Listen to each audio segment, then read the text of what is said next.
All right, so we're back for another deep dive, and today we're going to be talking about habits, Okay. um, and using atomic habits as a guide All right. by James Clear. Cool. You familiar with this one? Yeah, yeah, I've read it. It's really good. Yeah, Really interesting. it's surprising how much goes into something as simple as a habit.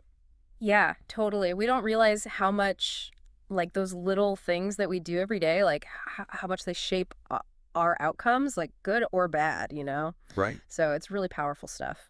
Well, one of the first things that really caught my attention in the book was this idea of the plateau of latent potential. Oh, yeah, It's yeah. like when you're working hard but you don't see results, and it can be really frustrating. Right. He compares it to like heating an ice cube. Yeah. It's like you add heat, but nothing happens until you hit that certain temperature, and then suddenly, boom, it melts. Yeah, and that's where, like, the psychology comes in, right? Yeah, Because our brains are wired for instant gratification. So when we don't see, like, instant payoffs, it's easy to give up. yeah, But the book argues that like all those efforts that you're putting in, they're not wasted. right. It's just that, it's like that stored heat in the ice cube, you know? Yeah. It's like building up and building up. And then at some point, you reach a tipping point where change becomes visible. So in a way, it's about trusting the process, even when we don't see immediate progress, Mhm. which I think can be hard, Yeah, exactly. especially in today's world where we're so used to, instant results. For sure. And that's where I think Clear's focus on identity-based habits comes in, right? So Yeah. instead of just like focusing on an outcome, like I want to lose 10 pounds, Right. like focus on like who you want to become. Yeah, yeah. So like instead of saying I want to lose weight, say I want to be a healthy person. I love that. It's like choosing who you want to be, Yeah. one habit at a time. Yeah. He has this great line in the book. He says, every time you write a page, you are a writer.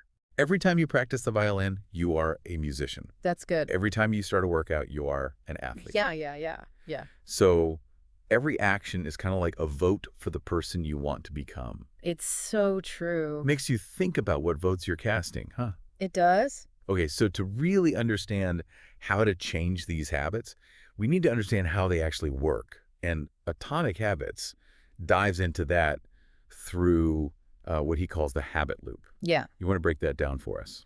So the habit loop has 4 stages, right? It's cue, craving, response, and reward. So a cue is something that triggers your brain to initiate a behavior. Sorry. So like, let's say you want to start journaling, right? Okay. Seeing a beautiful notebook on your desk could be the cue. Okay, so you see the notebook, that's your cue, Right. and then comes the craving. The craving, yeah. So that's like the motivational force behind it, Oh, In this case, it might be like the anticipation of feeling calmer and more organized, like after you've done your journaling. It's like the desire for the change that the habit promises, I right? see, I see. So then the response would be actually sitting down and journaling. Right, exactly. And then the reward is the positive reinforcement, Yeah. that strengthens the habit. Okay. So for journaling, that could be like that feeling of accomplishment or just the enjoyment of the process. It sounds so simple when you break it down like that. Yeah. But I can already see how this could be really helpful for me to analyze like my own habits and stuff. It's a really powerful framework. And once you like grasp how that loop works, Yeah. then you can start to like strategize. Right. And that's where like his 4 laws of behavior change come in. Okay, let's talk about those. Mm. So the first one is make it obvious. And that sounds like it's all about those cues. It is. It is. It's all about being intentional with your cues. So one of the techniques he talks about is called implementation intention. Mhm. And that's basically like planning exactly when and where you'll perform the habit. So instead of like vaguely saying, I'll exercise more, you might say, I'll go for a 20-minute walk every morning at 8 a.m. in my neighborhood. Right, so it's much more specific. Exactly. You're removing all the guesswork, Yeah, and you're actually making it more likely that you'll do it. totally. Yeah. That's So I like- think it's like setting up a clear path in your brain for the habit to follow. Yeah, I love that. Okay, so what about, he also mentions this habit stacking thing. Yeah. So what's that? So habit stacking is where you like connect your new habit to an existing habit. Oh. So you might say something like, after I brush my teeth, each morning, I'll meditate for 5 minutes. Right, yeah. So you're using something that's already automatic. Yeah, you And know how then- do you do it. And then you just stack the new habit on top of it. Yeah, It's really effective. I love that. These are great, instead of relying on willpower, you're setting yourself up for success. Exactly. Yeah. Systems. Yeah, I love it. It's all about the systems. Systems, yeah. Not motivation. Not motivation. Yeah. All right. We'll be right back. It's so cool how those little changes can make such a big difference. Yeah. But, you know, life happens. Oh, yeah. And sometimes you just don't feel like sticking to your habits. Totally. Yeah. So what about those times? Well, I mean, it's completely natural, right? Yeah. Like motivation fluctuates. Yeah. Life throws curveballs. For sure. But one of the things I really like about Clear's approach is that he acknowledges that. Okay. Like, he's not saying you have to be motivated all the time. Right. It's more about like building systems Yeah. that support your habits, That makes sense. even when your willpower is low. Yeah. So it's more about setting yourself up for success, Exactly. even when you don't really feel like it. Yeah, exactly. He even talks about how, like, our personality can influence how we approach habit formation. Oh, yeah. He talks about the big 5 personality traits. So, like openness, conscientiousness, extroversion, agreeableness, and neuroticism. And it's just to illustrate that, like there's no one-size-fits-all approach. Right. So, like, what works for someone who's super organized and conscientious might not work for someone who's more, like, spontaneous and free-spirited, So it's about understanding your own tendencies and then figuring out what works for you. Exactly. Yeah. Which reminds me of the explore-exploit trade-off that he talks about. Oh, yeah. It's like, in the beginning, you're experimenting. Yeah, you're You're exploring. exploring different habits, different approaches, Yeah. seeing what works. Yeah.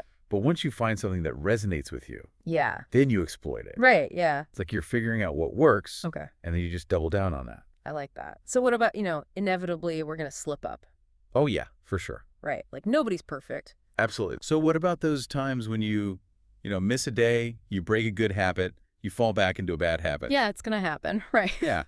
But I think Clear's point is that a single slip up doesn't mean that you failed. Right. It's more about like what you do next. Okay. So he has this rule, never miss twice. Ooh, I like that. So, if you miss a workout, don't beat yourself up about it. Right. Just make sure that you get back on track the next day. Okay, so it's a more forgiving approach. It is. Instead of being like, oh, I failed, I give up. Totally. Yeah. Yeah. Okay. So it's about resilience. Yeah. It's about getting back on track. Exactly. Are there any strategies for preventing those slip-ups in the first place? Well, he talks a lot about accountability. Okay. Like creating a habit contract. Okay. Where you like make a public commitment. Okay. Or you even like set up consequences for not following through. Okay. He tells this funny story about an entrepreneur named Brian Harris who used a habit contract to lose weight. Okay. And so the deal was if he didn't meet his targets, Yeah. he had to pay his trainer like a bunch of money Well, or yeah. wear an Alabama hat. Okay. And he was an Auburn fan. That's hilarious. So, he found a way to make it motivating. Right. Even if it was a little bit embarrassing. Yeah, so it doesn't have to be like super serious. No, it can be fun. Yeah. It can be playful. I like that. But the point is just, having that accountability. Right. It's huge. So even just telling a friend or something, Oh, for sure. like, hey, keep me accountable for this. Yeah, absolutely. Yeah, okay, that's good. So we've talked about make it obvious. We talked about make it attractive, Yeah. make it easy. Yep. What about make it satisfying? Right. That last law of behavior change. That's a good one, especially for breaking bad habits. Okay. Yeah. Because this is all about tapping into your brain's reward system. We tend to repeat behaviors that bring us pleasure or relief. Right. So if you can make a bad habit less satisfying, Okay. you're less likely to keep doing it. Yeah, that makes sense. Right. But how do you make a bad habit less satisfying? Well, I think it's a lot about reframing your thinking. Okay. So, for example, let's say you're trying to stop mindless snacking, right? Right. So one thing you can do is make those unhealthy snacks less accessible. Okay. Put them out of sight Okay. or make it inconvenient to get to them. Out of sight, out of mind. Exactly, yeah. Yeah. And then on the flip side, make healthy snacks more readily available. Right, right. Like prep them in advance, put them front and center in your fridge. Yeah, so you're changing your environment Exactly. to support the new habit Yeah, and discourage the old one. totally. It's brilliant, right? It is. It's like you're basically using the make it easy principle in reverse Yeah, for the bad habit, exactly. you know? Yeah, that's great. That's great. You can also, like, focus on the negative Oh, consequences. for sure. Like, Yeah. if you're trying to quit smoking, Yeah. remind yourself of the health risks, Yeah. the financial costs, Right. the impact it has on people around you. Right. So you're bringing those to the front of your mind as Exactly. opposed to just like, Abstractly. yeah, Yeah. abstractly. Yeah. Right. Right. Okay. So this reminds me of another thing that he talks about, which is reflection and review. Oh, that's so important. Right. Like Yeah. we need to check in with ourselves regularly We do. We to do. see how our habits are actually serving us. He suggests like taking a few minutes each week to just review your progress. Okay. See what's working, what's not working. Right. Brainstorm ways to improve. Okay. And he talked about how like even elite athletes like, Eliud Kipchoge, Yeah. who was an Olympic marathon champion, Yeah. he keeps detailed training logs Wow. to track his progress and make Yeah. adjustments. So it's like the top performers are doing this. They are. And it's not just about achieving something. No, it's ongoing. It's ongoing. It's continuous improvement. Yeah, I like that. So it's like turning reflection into a habit itself. Exactly. Right. Yeah. Okay, cool. So with all these potential habits that we could be focusing on, Right. how do we choose the right ones? Yeah, that's a great question. Like, where do we even begin? Well, he says, start with your values Okay. and your long-term goals. Okay. Like, think about what kind of person do you want to be? Right. What do you want to achieve in life? Okay. So you start with the big picture. Exactly. And then you work backward Yeah, to figure out, okay, what habits will help me get there? exactly. Yeah. I like that. He also talks about finding a game Yeah. where the odds are in your favor. Yeah. So it's like, using your existing skills. Your interests, Yeah. resources. to create something meaningful. Create something sustainable. Yeah. He uses the example of Scott Adams, Okay. who created the Dilbert comic strip. Right. He combined his passion for drawing Yeah. with his business acumen Yeah. to create like this unique and successful career. Yeah. That's awesome. So it's not just about external success. It's not It's about finding something that you really enjoy. totally, yeah. Yeah. Yeah, that's great. It should be fun, right? Yeah, and if you don't have a natural talent in something, Yeah. you can still develop competence You can. through effort and practice. Through consistent effort and deliberate practice. Yeah, that's empowering, right? It is. It is. To know that you're not limited by what you can do right now. Totally, yeah. You can change. You can shape your skills, your talents Yeah, I love it. through the habits you choose. But let's be real. Yeah. There are times when you just don't feel like doing the work. Oh, for sure. Even when you have the goal Absolutely. and you have the plan in place. Yeah. So what about those times? Yeah. So how do we get over that hump? Well, Clear emphasizes that, mastery requires practice, Right. even when it's not glamorous or exciting. Yeah. He tells the story about this coach who told him, Okay. successful people, they don't necessarily have more passion or motivation. Right. They just show up even when they don't feel like it. Yeah. So it's about developing that discipline Yeah, to just keep going even when it's hard. it really is. Yeah, It's like building a muscle, it is. It is. The more you use it, the stronger it gets. Exactly. Okay. So it's about consistency. It's about showing up. Yeah. But what else can we do to make those, difficult habits a little easier? Well, we talked about environment design earlier, right? Yeah. And I think that's really key, especially for those tough habits. Okay. It's about making it easier to do the right thing Right. by shaping the spaces that we inhabit, So less about willpower, more about setting yourself up for success. Exactly, yeah. Yeah, I like that. And he talks about how even small changes can make a big difference. Okay. So for example, if you're trying to read more, Okay. make sure you have a cozy reading nook. Right. Keep a book on your bedside table. Okay. So it's the first thing you see in the morning. Right. It's like a visual reminder. It is. It is. Yeah. Good. Or if you're trying to cut back on screen time, Right. move the TV out of the bedroom. Yeah. Put your phone in a drawer for a few hours a day. Right. It's all about just being mindful of those cues in your environment Yeah. and how they're influencing your behavior. Because those are the cues that trigger the cravings Exactly. that then lead to the habits. So, Right. If you can modify those triggers, you better. can weaken the whole habit loop. okay, I like that. And then we talked about habit shaping before, Oh, yeah. where you start with a smaller version of the habit. Yeah, like a simplified version. Okay. And then you gradually increase the difficulty. Yeah. He uses the example of someone who wants to start running. Okay. So instead of trying to run 5 miles on day one, Right. they just put on their running shoes and walk around the block.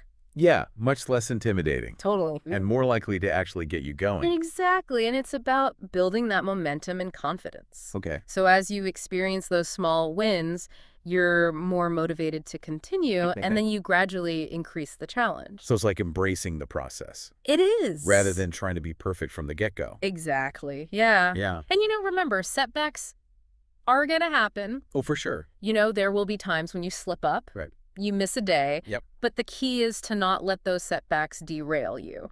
Okay. It's about getting back on track. Exactly. You should never miss twice. Exactly. Yeah. And remember, the goal is not to be perfect. Right. It's to make progress. Yeah. Each time you repeat the habit, you're strengthening that neural pathway in your brain. It becomes more automatic, Okay. more effortless over time. So even those small efforts Yeah. are adding up. They are. Yeah. It's like, those tiny atomic habits? Right. They're building up to something bigger. I like You that. hear it. Yeah. It's a good reminder Yeah. that even when we don't see big changes, Yeah, those small efforts are still shaping our lives. absolutely. Well, this has been a really insightful deep dive. It has, yeah. I feel like I have a whole new perspective on habits now. Me too. I'm walking away with a ton of practical strategies. Yeah, it's really actionable advice. Yeah, and I'm feeling very optimistic about, making some positive changes. And I think that's the key takeaway, right? Yeah. That we actually have more control over our habits Right. than we often realize. Yeah. And by understanding these principles, from atomic habits, Yeah. we can design our environment, Right. shape our behaviors. And ultimately change our lives. Yeah, that's awesome. Well, to our listener, we challenge you to put this knowledge into action. Yeah. Choose one habit that you want to change. Yeah. And apply one of these principles that we've talked about. That's it. What's one small step you can take right now Right now. to move towards that better version of yourself? Love it. Remember, small changes repeated consistently over time can lead to big results. They really can. Thanks for joining us for this deep dive. Thanks for having me.